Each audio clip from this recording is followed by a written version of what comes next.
శుభోదయం అందరికీ నమస్కారములు. Today is the 11th day of yoga classes. It is part of the certificate course on Sanaatana Dharma.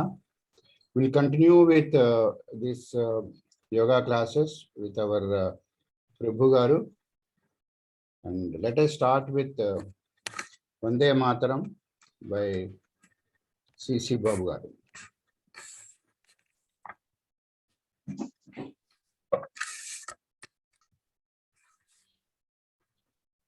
Vande Mataram, Vande Mataram, Sujalam Sufalam, Malayaj Sitalam, Sasya Syamalam Mataram, Vande Mataram. Subrajyotsna pulakitayaminim pullakusumita drumadala shobhinim suhasinim sumadhura bhashinim sukhadam varadam mataram vande mataram vande mataram.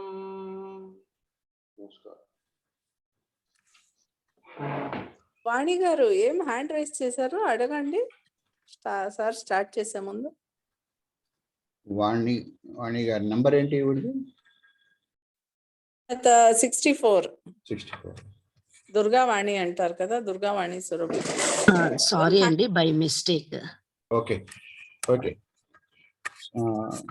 ధన్యవాదాలు CC బాబు గారు, చాలా చిట్టి బాబు గారు. Now let's have yoga class by CSR Prabhu sir, please. Okay, today I'm going to teach you a new subject called Sthula Vyayama. We have done Sukshma Vyayama in standing positions. We have done exercise for various parts of the body, if you remember, hands, legs. I'm not going to repeat that. We have already done it for about 1 week or 10 days. So after finishing Sukshma Vyayama, we go for Shavasana, right? So after getting up from Shavasana, we were doing asanas, but there is one Sthula Vyayama also in between Sukshma Vyayama and asanas. So I will teach you those 4-5 exercises in Sthula Vyayama. Sthula Vyayama means that it is cardiac exercise. It is heavier. So first is called Sarvanga Pushti. You stretch your legs maximum. Then keep your hands close, fingers inside, thumb inside. Then start from left side.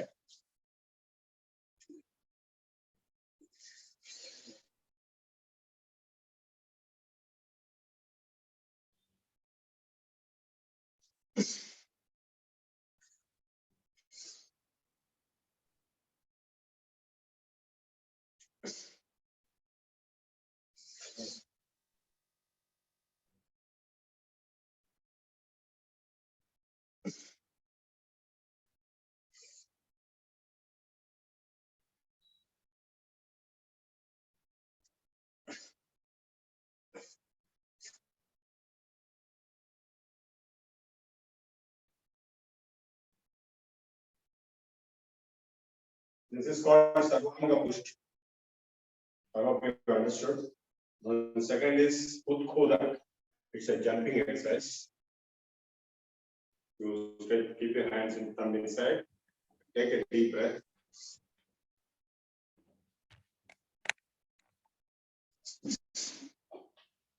When you jump up, you have to keep the buttocks and hands at the same time. Get out.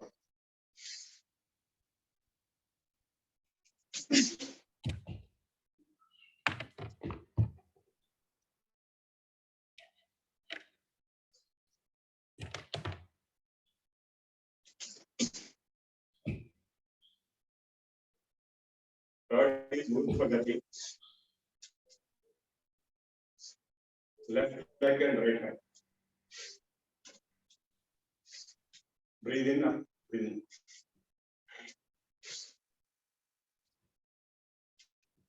Fourth is called Rekha Gati, which is linear motion on a point.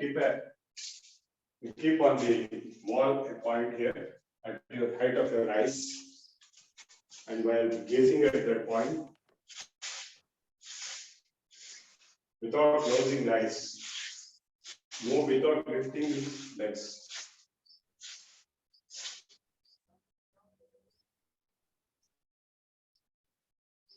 This is an eye exercise.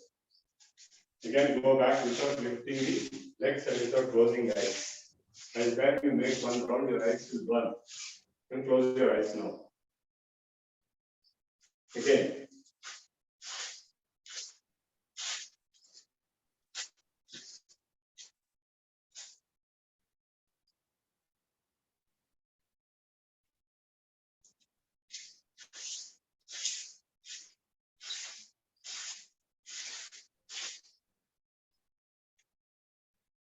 Close the eyes for some time. Next, last item is called engine down. So normally some of you may be doing walking or jogging, provided the weather is permitting you to go out. Suppose it is raining, not able to go. How to run without going out of your house, without moving away from your mattress. Very simple. We run without moving forward on the same place. Engine down. Take a deep breath.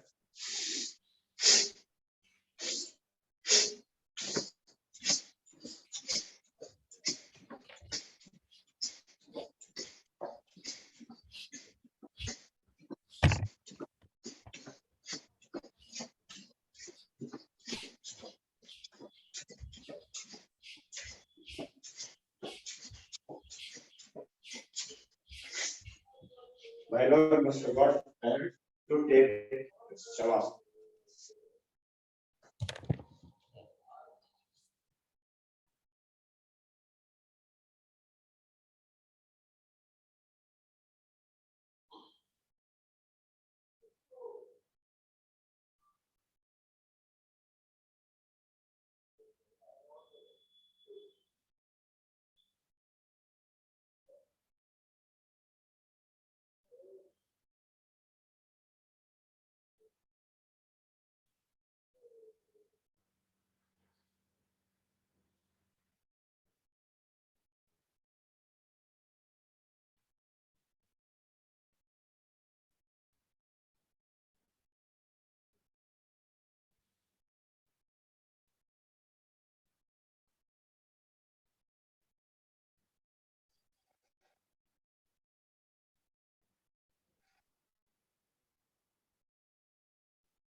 Go to the left.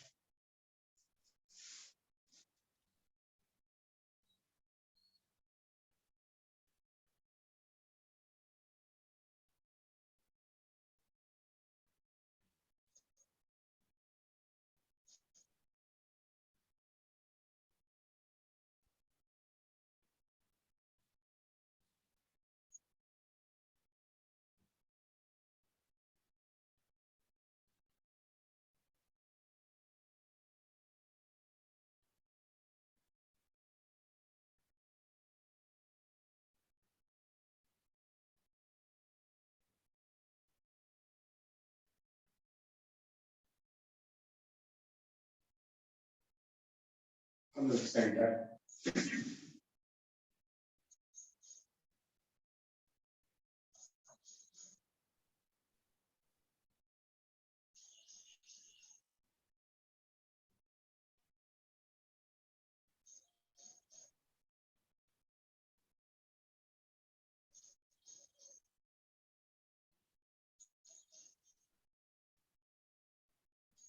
Go to the right.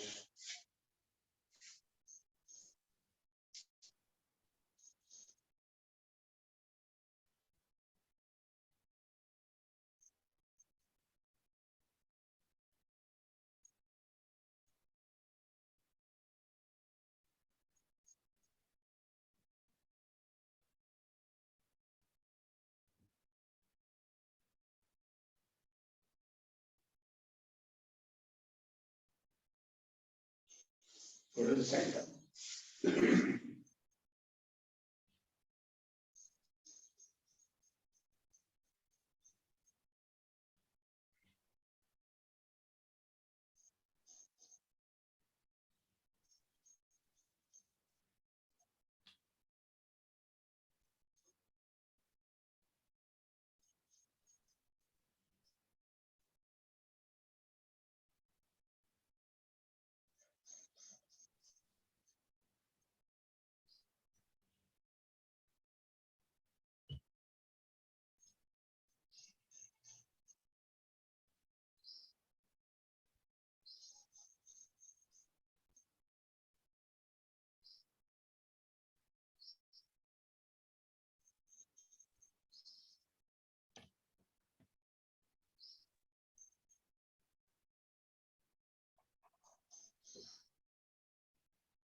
Okay, now we got the Pavanmuktasana.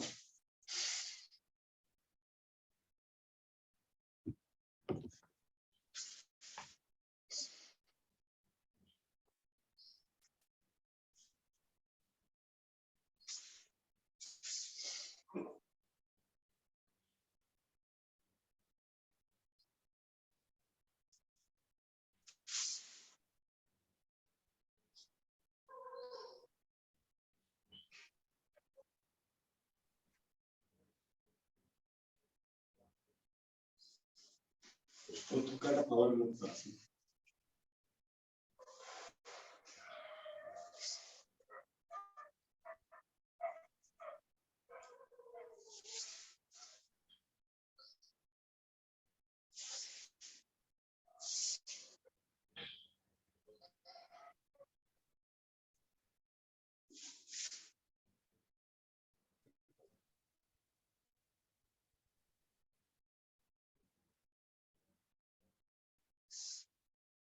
Paschimottanasana, Dharma, Kali Village, please out.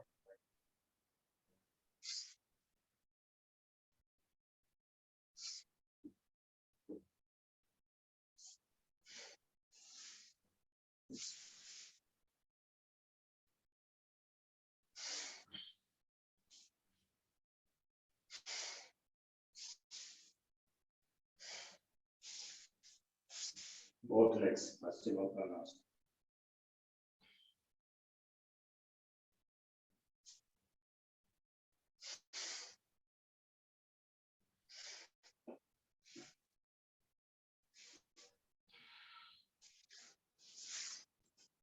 Vajrasana.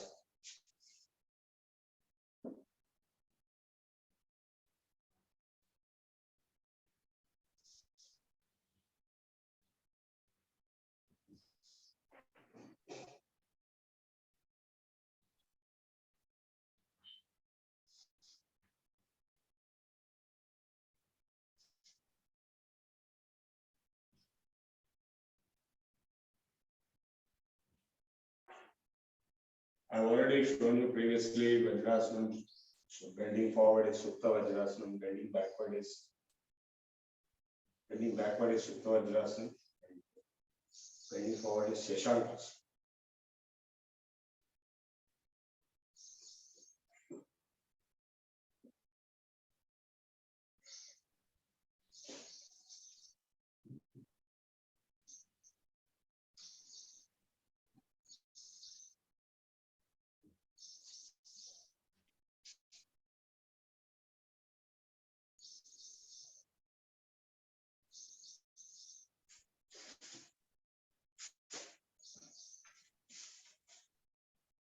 Okay, now we have done Padmasana.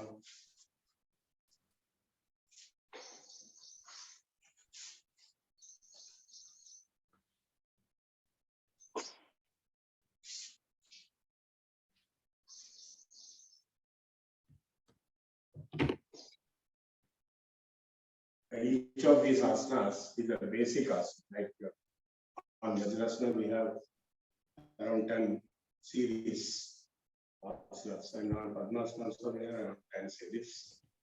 In my book, you can find all of them. I've already shown you many of them. Today I'll be showing you some new asanas. Starting with Nabhi-Chakra-Shuddhi. They're all there in my book, Yoga Asanas.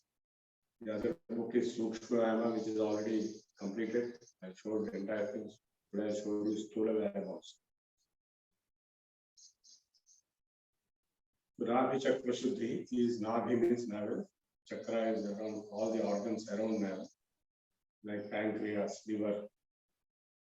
Basically, if your body organs are functioning well, then you will be healthy and you can live long. If the organs are not functioning well, then you will not be healthy. Like pancreas is not functioning well, then the insulin production will be less than what is required. Similarly, liver is not functioning well, and digestion is not good. Intestines, all the organs. So basically, the Nabhi Chakra is comprising of all the important digestive organs, including pancreas and liver. So now we will be doing 4 asanas, which are meant for Nabhi Chakra. First is all are done in Uttanasana.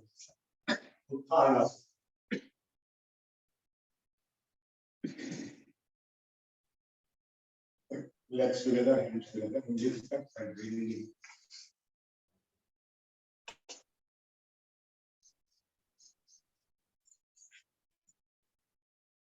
Like a boat.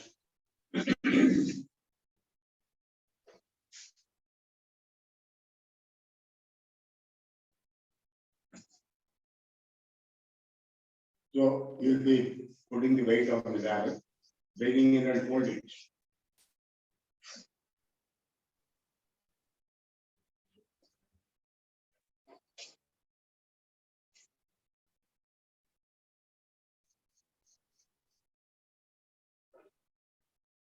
Go to Shavasana.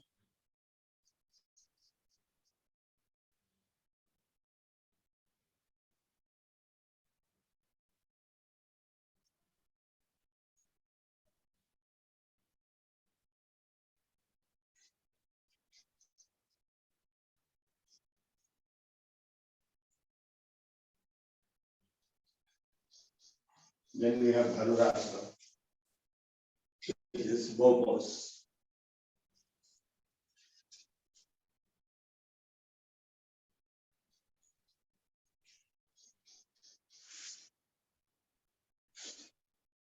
Even and walk.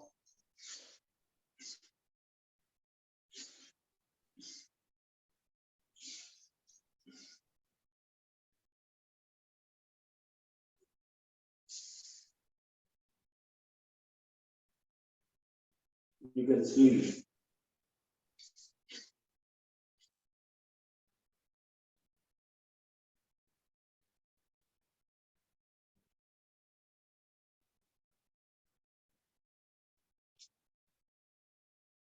Then we go for chakras. Go to Shavasana. Okay.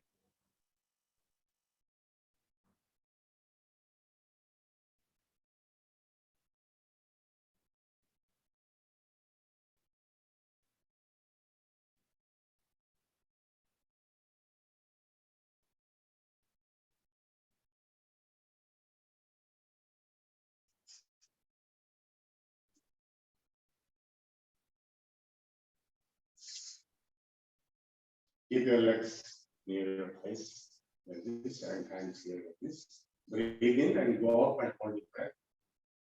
Wheel pose, soft wheel pose.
Now the fourth in Nati Chakra Shuddhi series is Matsyasana, fish pose.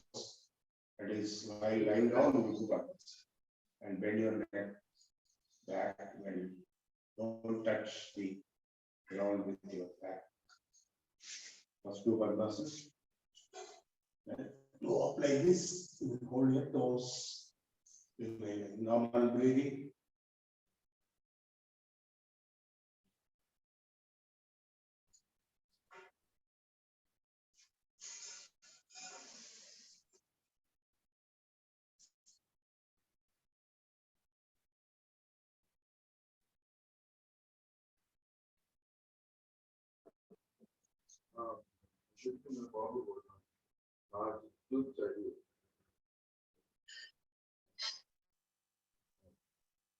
This will improve your liver function also.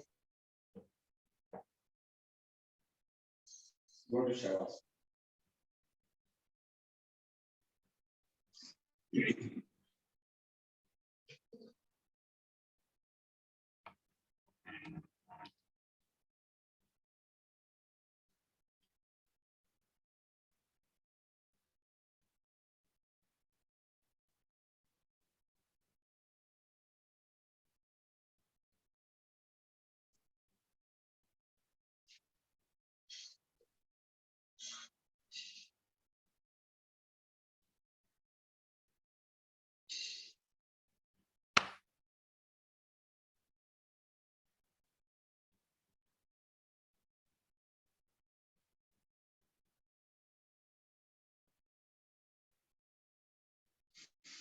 Take deep breath.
Okay, now I'm going to show you some more asanas.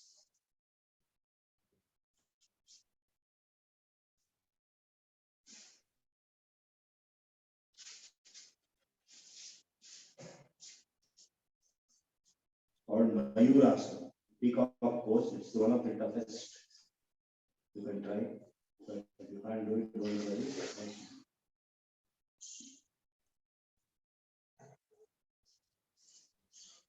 Shift your fingers backwards and converge the elbows onto the navel. Breathe out and lift, relax, and balance.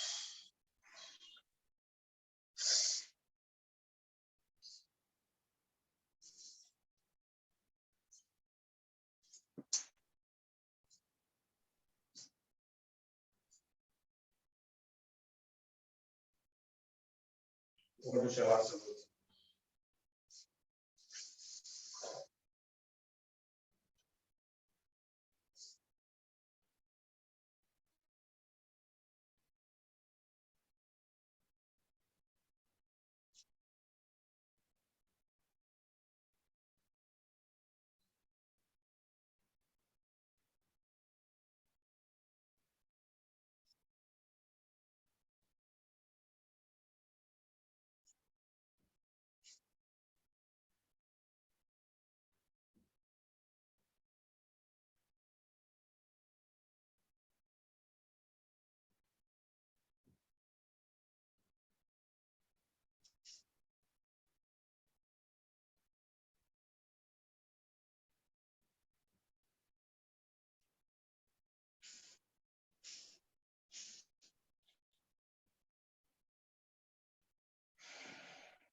Keep your legs together, hands together.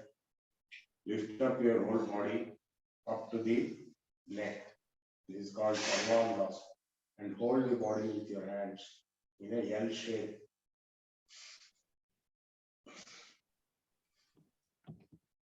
First keep it till here. Then slowly lift up more. Go.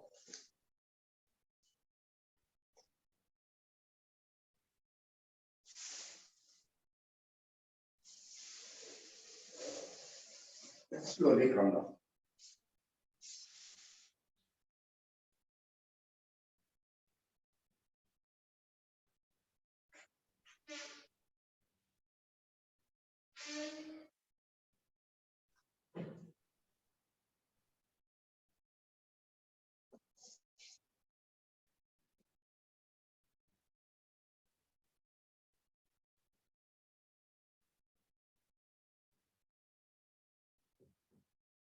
Shavasana.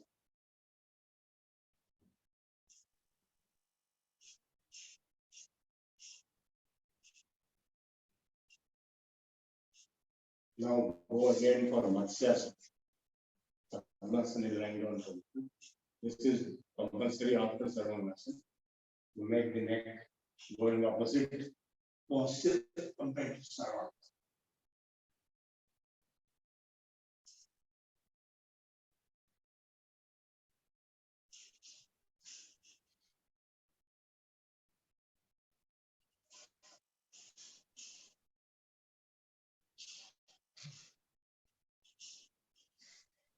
The neck must not strain means around us. This will undo the strain.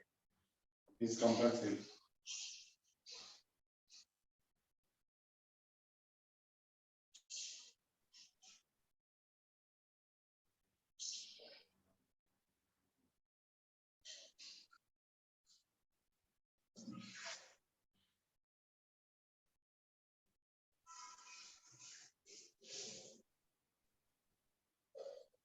Now we go for Shalabhasana and Bhujangasana. Go on your chest. Keep your hands inside, the palms upwards. Then lift your legs. First you lift one leg. This will cure sciatica.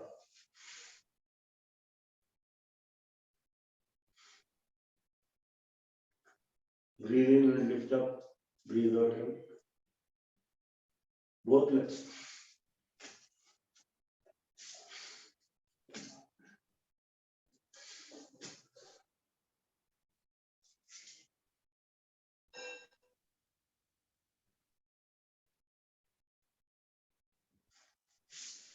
Bhujangasana. Hands near ears. Breathe in and lift up. Heart will be improved.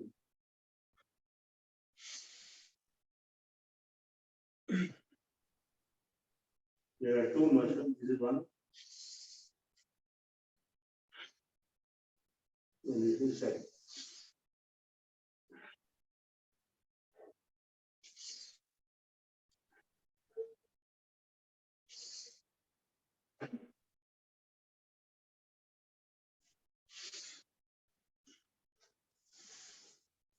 Then stand up on your hands.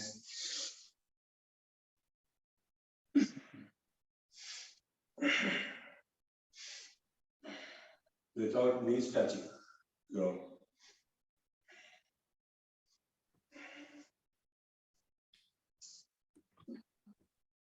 Go down. Jump.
And finally, I'll show you Shirshasana, but that is not meant for your practice, but is only for your observation.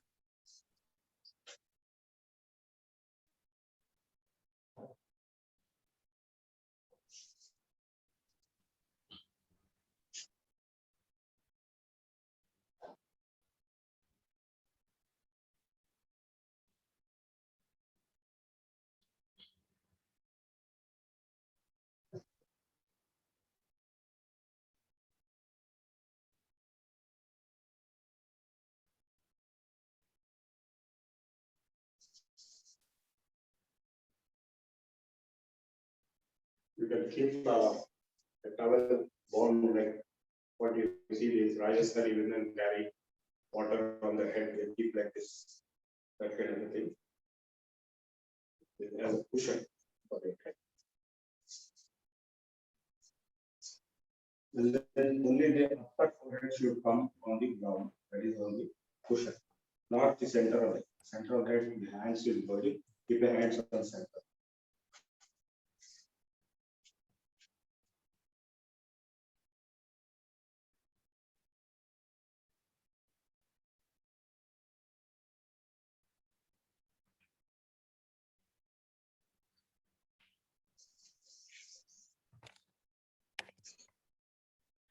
First step.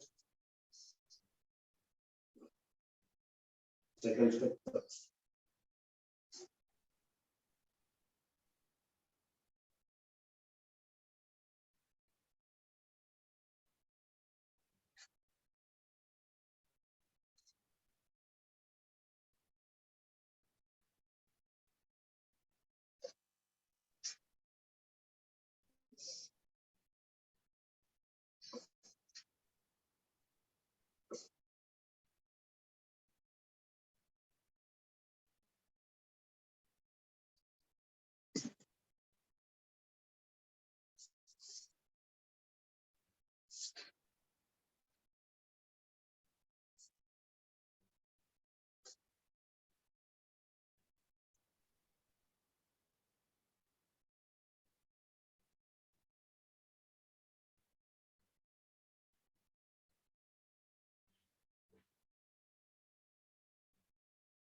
Go to the left.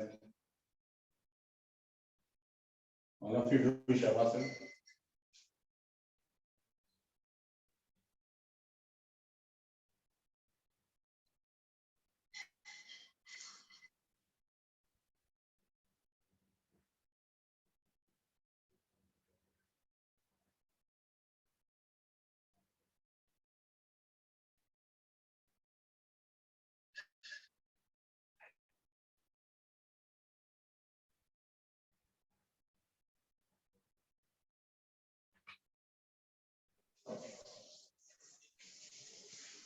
Done to the center.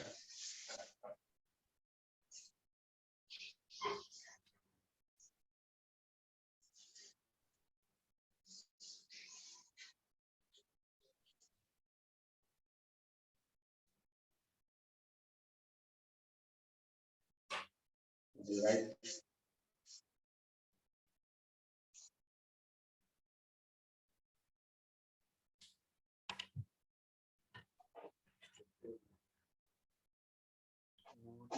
అందులో ఉంటే కష్టం.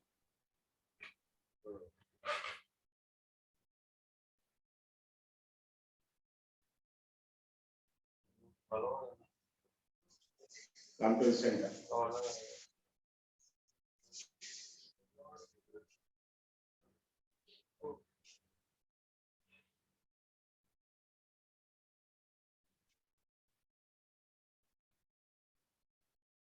Take deep breaths.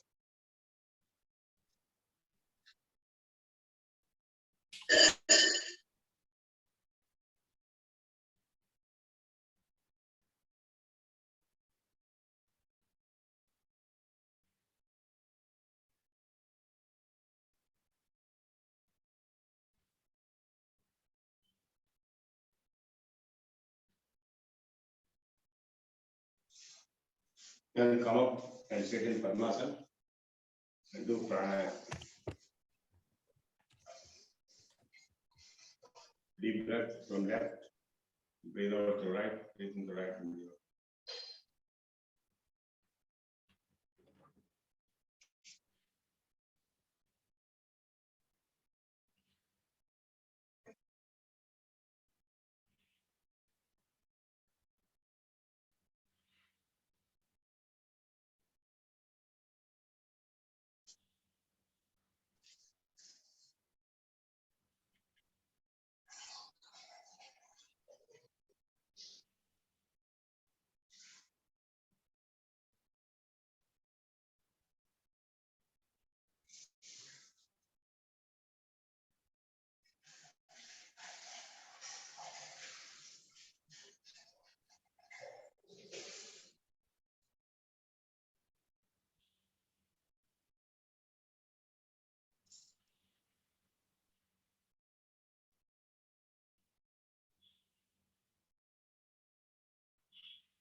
sectional breathing,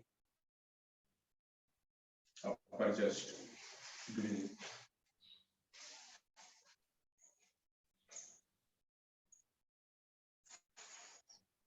With chest breathing.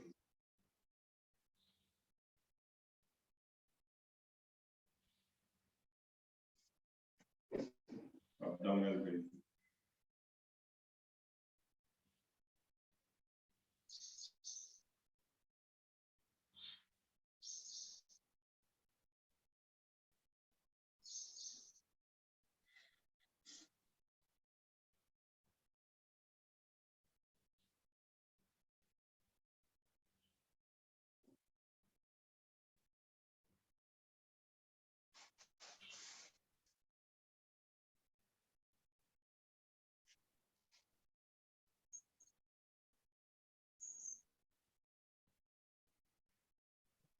Full breathing. Each breath will be upper breath and lower full breath.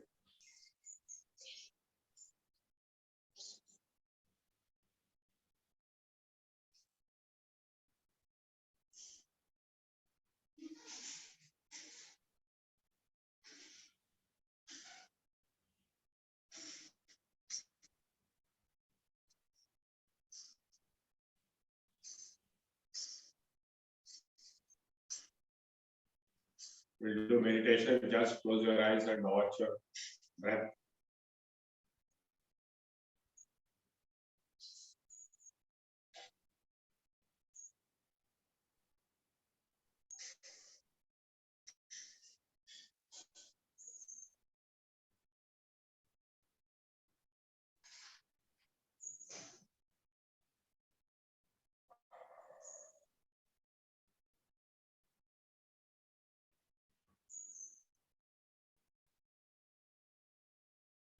So hum. Breathing so and breathe out hum. Just feeling only.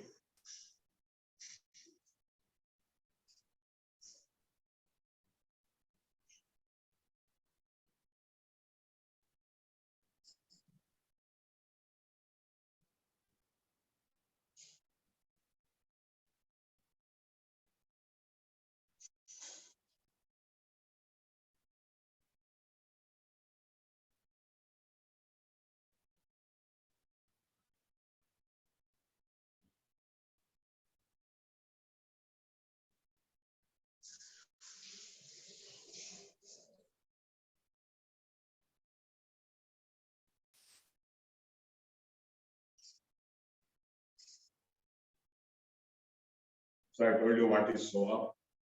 Aha means I, that is jiva. Saha means he. In Sanskrit it becomes so. He means Shiva or Paramatma or God or Ishwar. So when I am saying Saha Aham, so Aham, he, I, he, I, he, I, or I, he, Ham Saha. So Ham in the opposite direction is Ham so. Ham so, Ham so, Ham so, Ham so, Ham so, Ham so, Ham so, Ham. You both are said. Like Rama, Ram, Mara, Mara, Mara. Mara means Rama only, both are said. So I am he and he is I. That is Bhakti Yoga, Jnana Yoga finally. I am he. I am Shiva. Shivoham. Soham.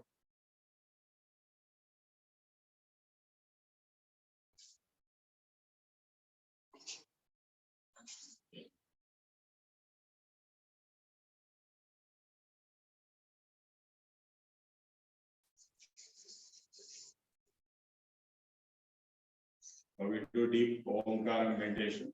Soham is Om only. He is Om, Omkareshwar. Omkaram Bindu Samyuktam Sadantayanti Yogina. Kamadam Mokshadam Chaiva Omkaraya Namo. Take deep breath, all of you together.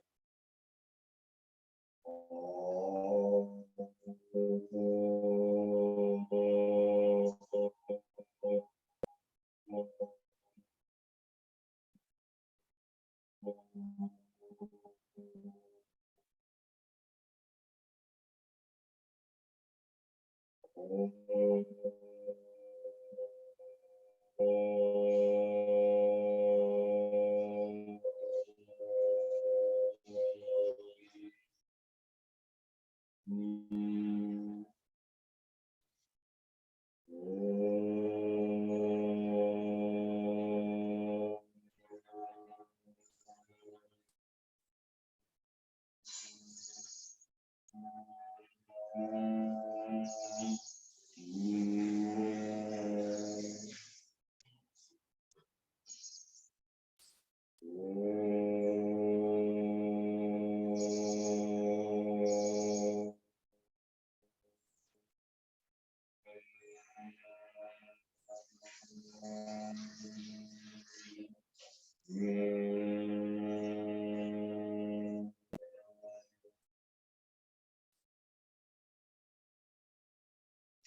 हिरण्यगर्भास्थावरान्तेषु शरीरेषु यदेकं चैतन्यमस्ति तदेव अहमस्मि इति दृढज्ञानसिद्धिर्भूयात्.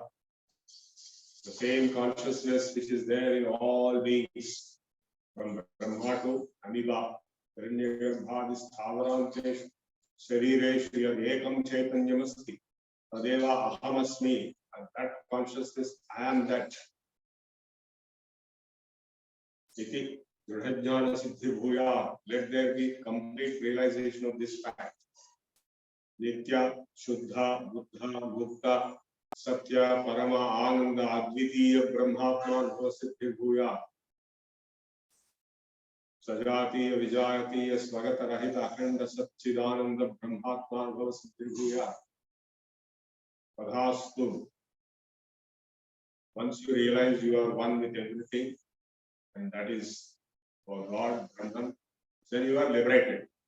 You are ever permanently there. You have conquered death also. Nitya Shuddha Buddha Mukta Satya Paramananda Advitiya Brahmatma. Sajatiya Vijatiya Swagata Veda Samskruti Akhanda Satchitananda Brahmatma. Tadhastu. Sarvetra Sukhinas Santu Sarve Santu Niravaya. I love myself, I love the universe because universe and I are one self. Sarve bhadrani pasyantu ma kaschit dukhabhag. Sarvasya Durgan. Sarvo bhadrani pasyantu sarvasya buddhimapnot. Sarva sarvatra nandat. Om sarvesham swastir bhavatu. Om sarvesham shantir bhavatu. Om sarvesham purnam bhavatu. Om sarvesham mangalam bhavatu. Om Loka Samasta Sukhino Bhavantu. Om Loka Samasta Sukhino Bhavantu. Om Loka Samasta Sukhino Bhavantu.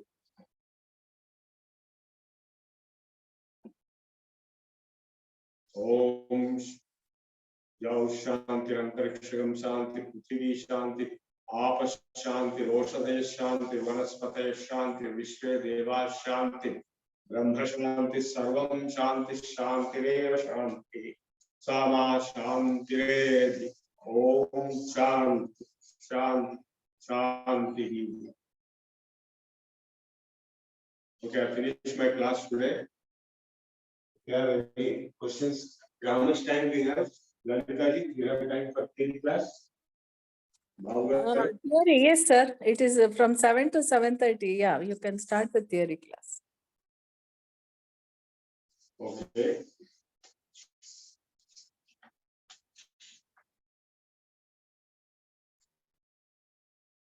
Now, the course 1, we have finished. Unit 3, course 1, unit 4 is yoga in relation to other systems of Indian thought, with special reference to Jainism and Buddhism. We have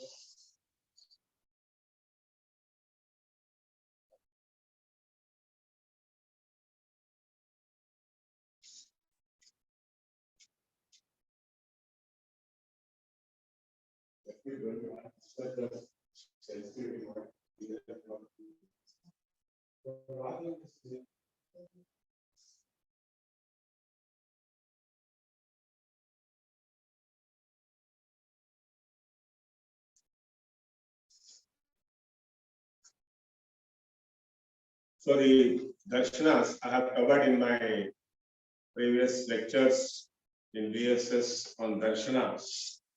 There are 6 darshanas of Hinduism or Sanaatana Dharma or Astika darshanas, those who accept the existence of Ishvara.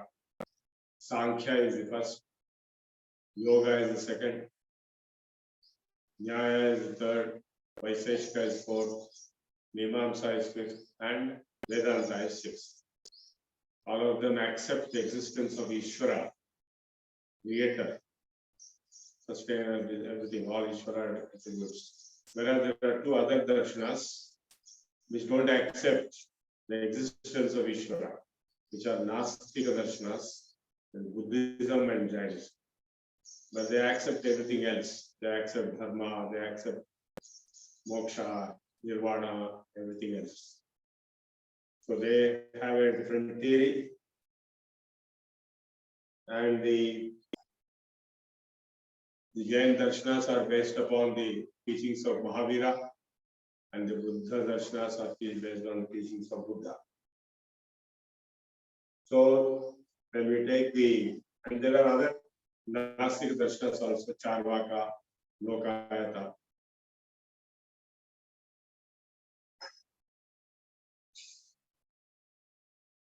So basically, all these darshanas, particularly Buddha and Jaina darshanas, they start with the discourse on dukkha, miseries. Life is full of misery, sarvam dukkham dukkham. That is the fundamental premise. We have nothing but misery in this world. I don't have to tell you how much misery is there. You are experiencing daily a lot of misery, either due to physical causes, adhibhotika, or adhidevika, natural causes like weather conditions, etc., or adhyatmika. When all these are not there, you have adhyatmika dukkhas, that is, you will be getting negative emotions, anger, fight, quarrel, war, violence. All these are adhyatmika dukkhas because they are inside yourself. They are not coming from outside. And 10 negative emotions cause this ankara, mamkara, raga, dvesha, kama, jealousy. So these darshanas start with the realization of everything being dukkha. And the cause of dukkha is aviveka or avidya. Of course, Patanjali also said avidya is the root cause, ignorance, the false relationship with objects of experience, which nature is decaying, the attachment, raga, and feeling of I am experiencing due to false knowledge is the cause of dukkha. So a person who is suffering dukkha or experiencing dukkha, he is experiencing, I am experiencing. So without knowing who I am and what is that you are experiencing. So here they are trying to find out what is the cause of dukkha. And these are all common principles accepted by Indian thought. So the affirmation of the possibility of release from the condition of life known as samsara, cycle of birth and death. The samsara consists of dukkhas. The process of release consists of transformation of perception, through which one comes into realize the true nature of the reality and one's own identity, the nature of the self. This state is called by different names as moksha, apavarga, nirvana, turiya, liberation, self-freedom. So this is sum and substance of the entire thing. All the darshanas in Indian origin, including the Sankhya, Yoga, Nyaya, Vaiseshika, Mimamsa, Vedanta, and Gnostic darshanas are Buddhist, Jain. They all accept one thing, that is moksha or nirvana, freedom from the miseries. I think all of us will accept it. Anybody who doesn't want to accept that freedom from miseries and sorrows and dukkha is not required for us, then you can raise your hand, then you are a liberated person. So all the people, everyone is suffering some problem or other. So how to get freedom from all these problems? It may sound like utopian, may sound like impossible, but that should be the top priority, objective, as you know. Trividha dukkha nivrittiratyanta pusharthaha. That is the first statement of Sankhya Darshana. The main purpose of life, human effort, is to transcend, overcome, get liberated, or prevent these three types of sorrows, miseries, problems. Adibhautika, Adidevika, and Adi. If you can get that, then you are free. You are a free bird, you are liberated person, you are a liberated soul, you are liberated from dukkhas. That is what we want. That is moksha, freedom. Moksha means simply freedom. Vidudala, vidupu, vidudala, liberation, emancipation, nirvana, moksha, all means same thing. How to get that liberation from the dukkhas? Obviously, everybody wants to get liberated from them. Nobody wants to suffer dukkhas. So, how to get liberated from dukkhas? In case you get liberated, what will happen? In case you get liberated from dukkhas, then you will be able to be happy, free, ever happy, ever free. That is the objective of all darshanas, all religions, all philosophies in India, of Indian origin. The constitution recognizes Buddhism, Jainism as also Hinduism only, and Sikhism also. So that state of liberation is called moksha. It is also called apavarga. Varga, apavarga.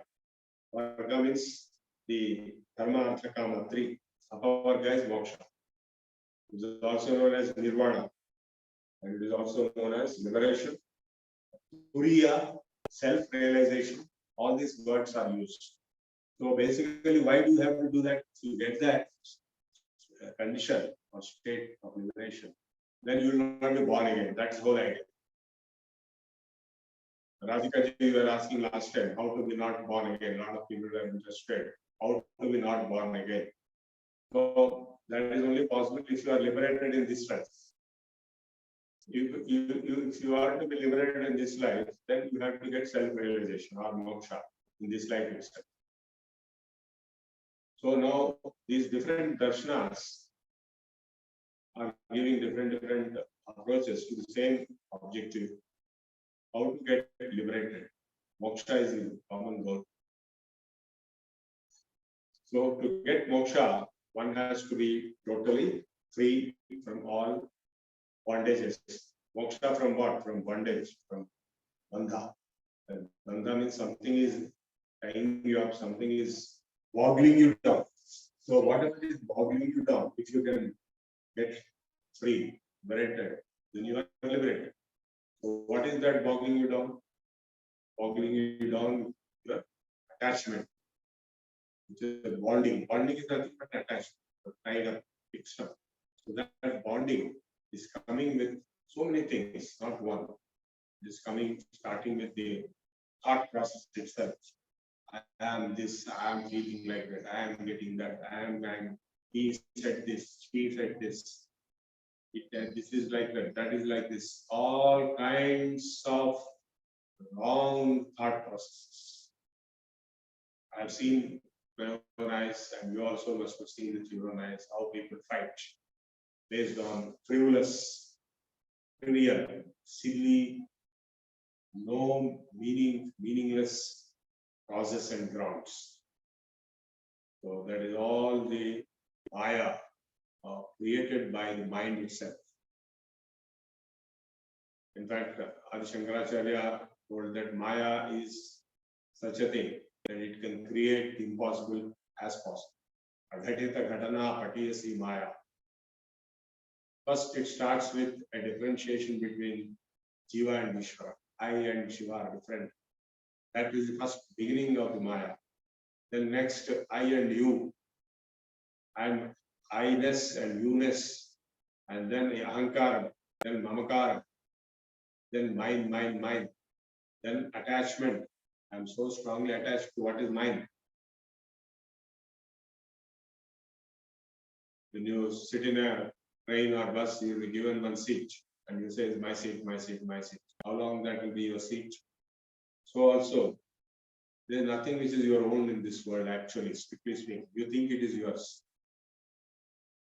You will be clinging to it. Then Ahankara, Mamakara, Raga, Lesha. And then suddenly, out of some such clingings, there will be a fight. The fight will be usually with those whom you are intensely connected. Your own family members, brothers, wife, husband, son, father, or boss, subordinate. The fight will not be with an unknown person in an unknown place. You will not go and fight with an Eskimo in Antarctica. Because you never know him, you don't have any relationship. But you will have fights only with those whom you have relationships, have stakes. And then desire is the root cause. All these people, Buddha, Mahavira, they're all great souls. I went to that spot of Mahavira, Buddhapur near Nalanda, Rajgir, and Buddha meditated in the Rajgir mountains and got enlightenment in both areas.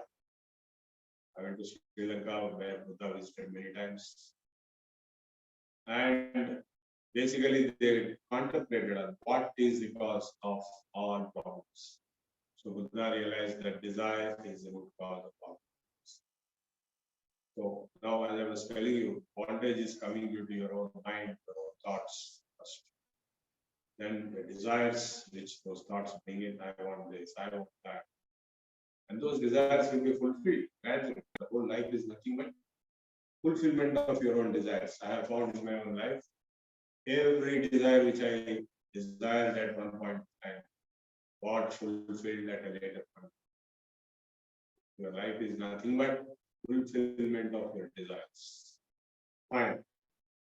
Now, karma, that is, if the desires are not fulfilled, you will be angry. If they are fulfilled, then you want more desires, you get more desires, more and more.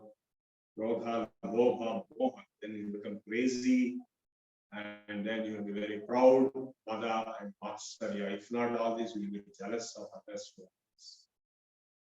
What is the point in having jealous? Everybody, normally we misunderstand that the other person is in a very great shape, great condition compared to us. This is not necessarily true. You might have seen in your own life, I have also seen in my own life.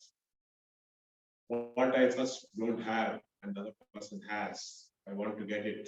Like I want to get a car, I want to get a house, I want to get a foreign trip, or I want to go into Himalayas, whatever it is. So those desires which I see others having but I am not having, I desire, I put efforts, I finally achieve it. So after achieving it, what will happen? Are you liberated? No. You'll be thinking of some other things. You'll be looking at some other people. That person who is having those things is also not happy. In fact, the richer the person is, the less happy he is. All the richest people in this world, they are not at all happy. Some of them commit suicides. So it is not that your desires, when fulfilled, will give you happiness. Happiness is a state of mind. Like children, small children, you might have seen, they are very happy. They don't have any property, they don't have any designations or lands and cars and everything. They are very happy. So it is a state of mind. So you have a right to be liberated from your miseries, have a state of mind of happiness. Who asks you to get entangled with all kinds of miserable thought process and relationships, attachments? If you can disconnect mentally from your own problem spots, you are happy like a small child is happy. So that process is available in all these religions. They are giving different all these darshanas, I mean, giving different methodologies which are again common. They are having yoga as commonality and viveka, discrimination. What is correct, what is not correct, the ability to remove. That is why we talk of hamsa, swan. What does the swan do? It will take out the milk and remove the water. If you give milk combined with water, hamsa will bring only milk and drop the water. Jada Chaitanya Guna Doshamaya Kartahin Karta Sant Hamsa. There is a Doha by a Sant like a Hamsa. We take only gunas, good things, and leave bad things. So both are there. And main problem we have is finding fault with others. And we have a poem in Telugu. Tappulenchuvaru tando tandamuru Gurvi janulakella nundu tappu. Tappulenchuvaru tamappu erugaraya Vishwada. Everybody wants to find fault with others, as if they don't have any faults. And those who find faults with others can never find their own faults. So finding fault with others will not help them in any way. If they find their own faults, they can possibly improve and overcome that fault. So this attitude, the mental processes are the root cause of all. And also attachment to the body, attachment to the others.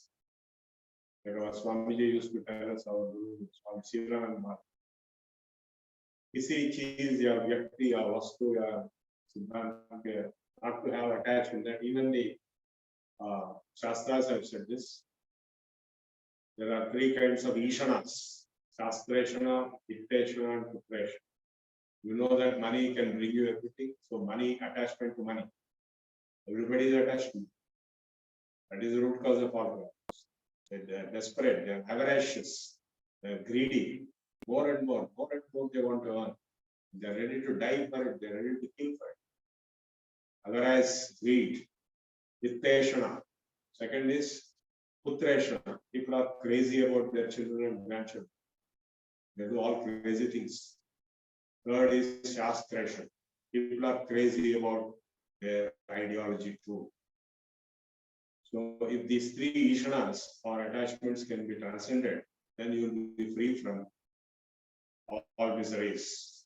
So the process of transcending the bondages, attachments of mind, thought process with body, with objects like chairs, cars, watches, computers, you're obsessed, your obsessions. They are the root cause of all. You build your own cobweb in which you are caught. So liberation from all that is called moksha. And in the yoga, nyaya, vaiseshika, all these darshanas, I don't want to get into those topics now because I have already covered in my previous lectures of VSS. And in this course itself, in the beginning of this course of 3 months, I have covered the darshanas. For 2 days, I went through all the darshanas, Sankhya, Yoga, Nyaya, Vaiseshika, Mimamsa. Therefore, I don't want to cover all of them now.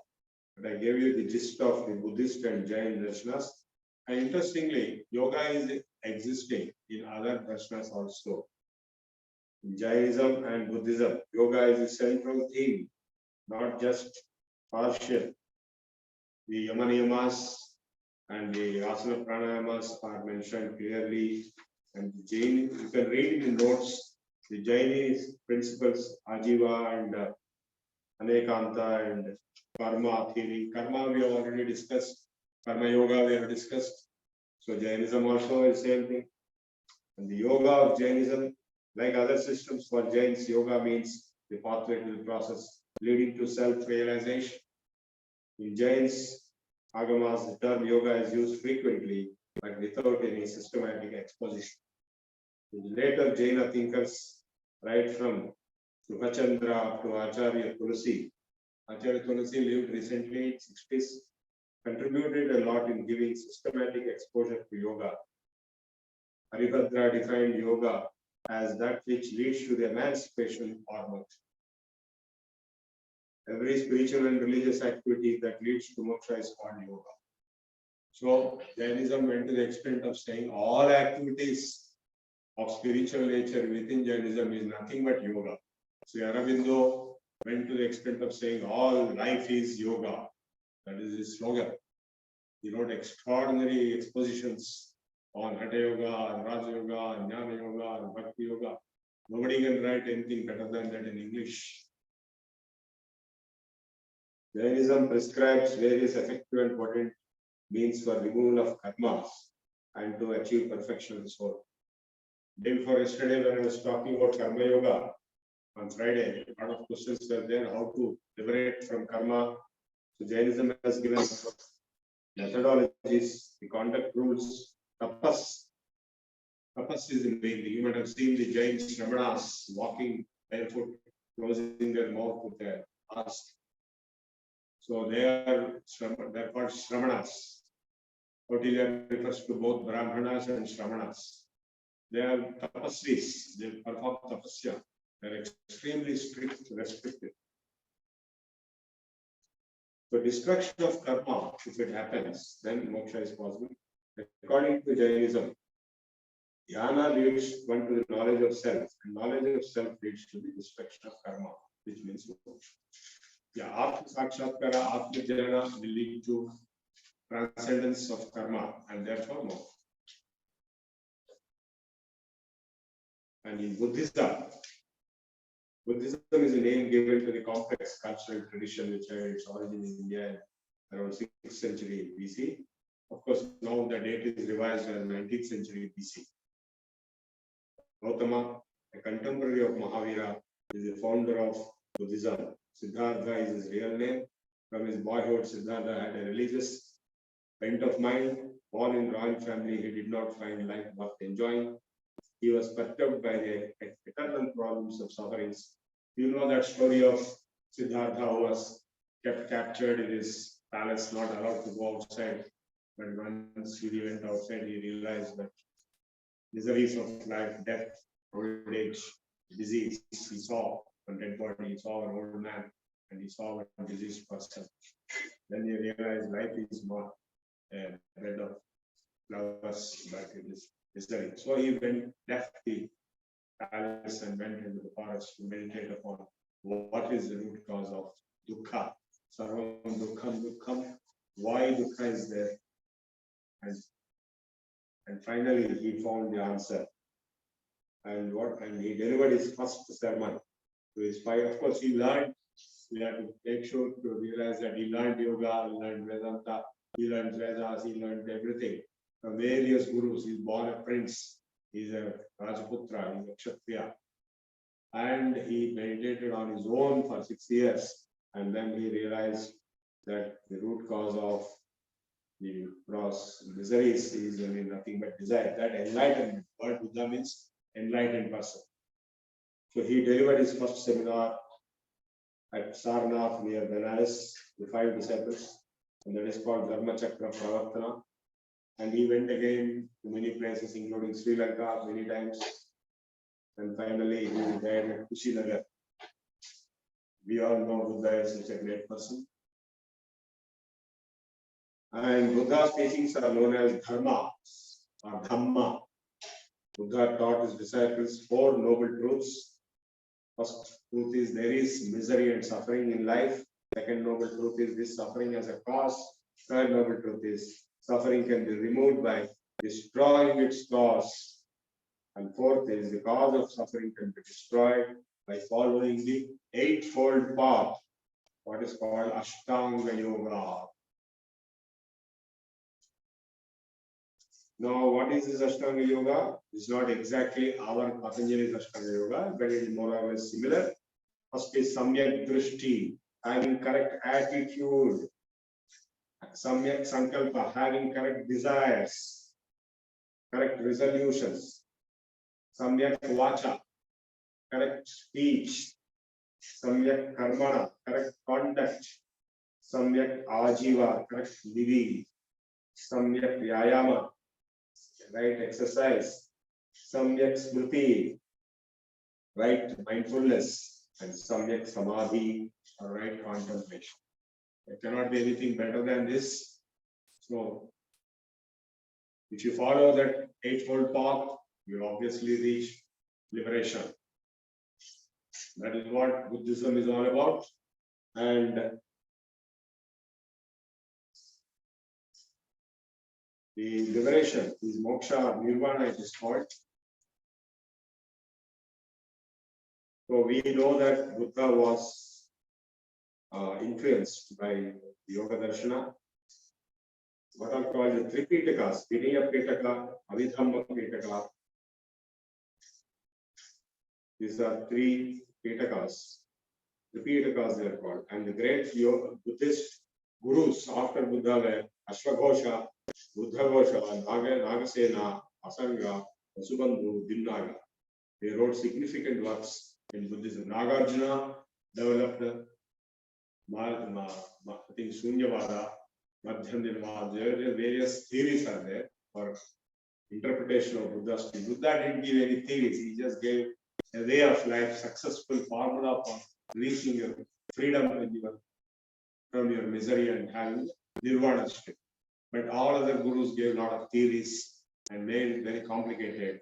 And finally, it was Shankaracharya's turn to destroy and demolish all the bogus theories and establish the true Advaita at the end of 5th century BC. Whereas Buddhism started in 19th century BC, Shankaracharya could defeat Buddhism only in India, but Buddhism continued outside the world till today, in China, in Japan, entire East, everywhere Buddhism was strong. So we close today by praying to teachers like Mahavira and Buddha. Buddham Sharanam Gacchami, Dhammam Sharanam Gacchami, Sangham Sharanam Gacchami. So we realize that Buddha has this exposure to Patanjali Yoga Sutras in a big way, and he practiced pranayama, meditation. So did Mahavira. And Buddha practices of samadhi pranayama are described in detail in books like Lalita Vistaram. So I close today with this completion of this unit, and we continue tomorrow. The unit 5, of course, on Sankhya philosophy. You can read all this. We have given you the notes already. Yes, we close it now. Any questions you are free to ask on any topic covered today. If somebody's raised your hand. Namaste, sir. Yes. I have a question regarding desire. Like we do understand that desire creates bondage. But what about those desires for a higher cause? Will that also result in bondage, or one can pursue the path of liberation by transcending the lower desires and desires? That is not considered as a desire. That is the undoing desires. So that do not fall under the category of ordinary desires. Okay. Okay. Thank you. Not a desire in the first place. It is undoing, the opposite of desire. Okay. K.M. Rao garu?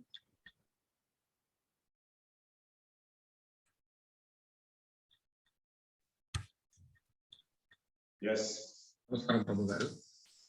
ఒకసారి స్వధర్మం పరధర్మం గురించి ఈ మధ్యకాలంలో మత మార్పిడి గురించి ఈ పదాన్ని ఎక్కువగా వాడుతున్నారు. Please repeat. స్వధర్మం పరధర్మం. Something anybody able to understand? Can we ask? Swadharmam, Paradharmam. Okay, what is the question like?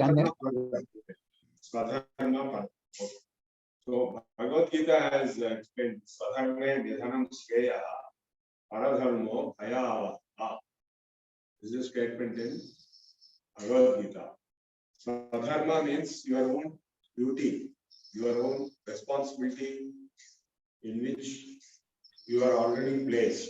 Everybody is placed in a particular responsibility. Like student is placed in a responsibility of studying, and an employee is placed in the responsibility of delivering good results in his job. Similarly, parents, grandparents, everybody has certain dharma. That is swadharma. Like a Kshatriya's dharma is to fight a war when it comes, when he is in the war, or win or fight for general dharma. So this is swadharma. You understood what is swadharma? You already got into a situation where your responsibility or your duty is particular task or particular act. That is swadharma. It is better to die that itself by doing it instead of trying to give up your swadharma and follow somebody else's dharma. Suppose now Arjuna is fighting a war in Mahabharata, and then he says, "No, I don't want to fight a war. I want to go and become a beggar." Bhaikshamapi haloke, he has said that also. It is Shreyo Bhoktum Bhaiksham. Having come to the war and having seen the situation of fighting against people like his own relatives, his own gurus, and he wanted to escape. So he made a statement in the first chapter: "It's better for me to go and become a beggar instead of fighting." That is paradharma. Beggar is somebody else's. It is not a Kshatriya dharma. Similarly, supposing a student is studying in university, then suddenly he will participate in elections and he will win the election and become something. That is not his job. Somebody else's duty it is. It is wrong to do such things. So that's why Swadharme Nidhanam Shreyaha. Even death while executing your own dharma is better than trying to imitate or trying to follow somebody else's roles and responsibilities. Okay? సరే, ఈ మధ్యకాలంలో దీన్ని మత మార్పిడి కోసం వాడుతున్నారు. హిందూ ధర్మము అది వేరే ధర్మం, ఆ ధర్మము పనికిరాదు అని. దానికి ఎలా అంటారు? దానికి మనం దీంట్లో ఈ ధర్మంలో మనం పుట్టాము అని చెప్తాం. అంటే భగవద్గీతకి మతాలకి సంబంధం లేదు కదా. మతాలు అనేది లేకముందు వచ్చింది భగవద్గీత. కానీ ఇప్పుడు దాని మత మార్పిడికి అనుభవించి morning I made a very clear statement. There is no comparison between Sanaatana Dharma and the so-called other religions which are into conversion game. It's a fraud. For example, Christianity is based upon Jesus' personality, and Jesus' personality is a fiction. It is a fake. He never existed. It is all a big lie. And similarly, in other religions which are converting, even whosoever converts. In fact, some of my friends told me that Quran itself doesn't encourage conversion. I don't know how far it's true. So this is all a big fraud. What the pastors speak is a big fraud. What Bible speaks also, like the Bible has made a human personality out of Jehovah. It is not possible for Ishvara to become human. Like he'll fight a war, wrestling champion, lose it. He'll have he'll do all kinds of things. Jehovah does all kinds of things which a man will do. Such descriptions are there in Old Testament. It's all fake. People have just blurted out whatever nonsense and created some of the scriptures. So, and the scriptures and the so-called religions are created with an agenda, for conversion and for political gain. Constantine created God out of Jesus and created Christianity to gain control over entire Europe. and converted all the people into Christianity by force. And they were all Hindus. The entire world was Hindus, so to say. And similarly, in the case of Islam, now the new theory that has come is that later there are two Muhammads. Later Muhammad is real. He created a narrative of the previous and all that. That theory is there. So not only these two religions, but the other religions also were converting. Why you are converting? That basic question should ask. There is no conversion in Hinduism and there is no conversion in Judaism also. Why you are converting? That itself shows that there is some fraudulent background for it. And I am told that even according to their own, some of these scriptures, the conversion is not permitted. It is all false interpretation. Many such conversions that are bogus. It is null and void. It is to be nullified. And Sanaatana Dharma is such an ancient thing that there is no concept of conversion. Nowadays, of course, people are doing Dharmapasi. There is only Shuddhikara. Only these people who went, they are being purified. That's all. This all the other. In fact, there is a theory now that by the historians and the archaeologists in the West itself, that all the biblical personalities are fake. They never exist. Abraham, Moses, David, Jesus, they're all fake. I'm not saying this. It is said in a big panel discussion of BBC, the archaeologists and historians themselves. Okay, next question. Time is up. Yeah. So I think now time is up, and let's close it by Janaganamana. Prabhu garu.